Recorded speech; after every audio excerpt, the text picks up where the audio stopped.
लड्डू गोपाल जी को घर में क्यों रखना चाहिए? लड्डू गोपाल जी को घर में लाने के बाद क्या करना चाहिए? और लड्डू गोपाल जी को रखने से उनकी स्थापना करने से घर खुशियों से आखिर कैसे भर जाएगा? Hello friends, Radhe Radhe. मैं मीनाक्षी सिंह अपने चैनल अच्युत 24 पर आपका स्वागत करती हूँ। तो फ्रेंड्स, लड्डू गोपाल जी को घर में क्यों रखना चाहिए? मान्यता है कि घर में लड्डू गोपाल जी को रखने से और उनकी विधिवत पूजा करने से जातक को संतान सुख और पारिवारिक सुख की प्राप्ति होती है।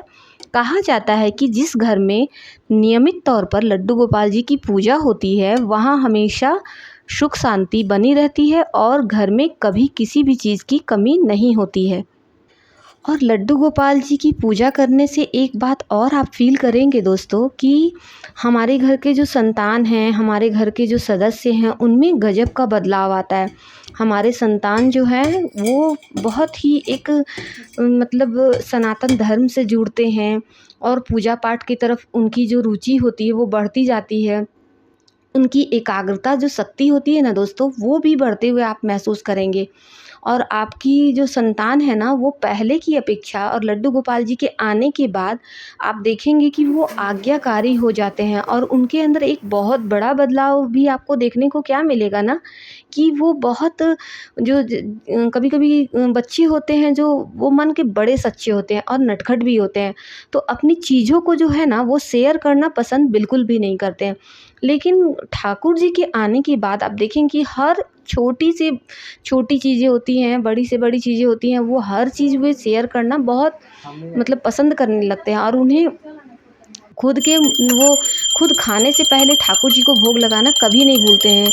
आप ये नोटिस कीजिएगा कि अगर आपके घर में बच्चा जब से बोलना शुरू करता है, बातों को समझना शुरू करता है ना, मीन्स कि अगर बच्चा 3 साल का, 4 साल का है, तो आप देखेंगे कि अगर आप ठाकुर जी के भक्त हैं, आपके घर में ठाकुर जी की पूजा हो रही है ना, तो वो आपको देख कर के वो जो बच्चा है वो ज़रूर से ज़रूर इन चीज़ों को करता है।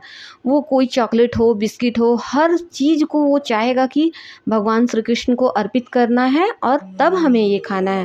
और ये एक बहुत ही अच्छी बात भी है दोस्तों, क्योंकि वो जो सामान है, अगर हम गोपाल जी को चढ़ाते हैं, अपने ठाकुर जी को चढ़ाते हैं, तो जहाँ से आया है वह सामान किस धन से कमाया गया है, वो सामान किस तरह से बना है।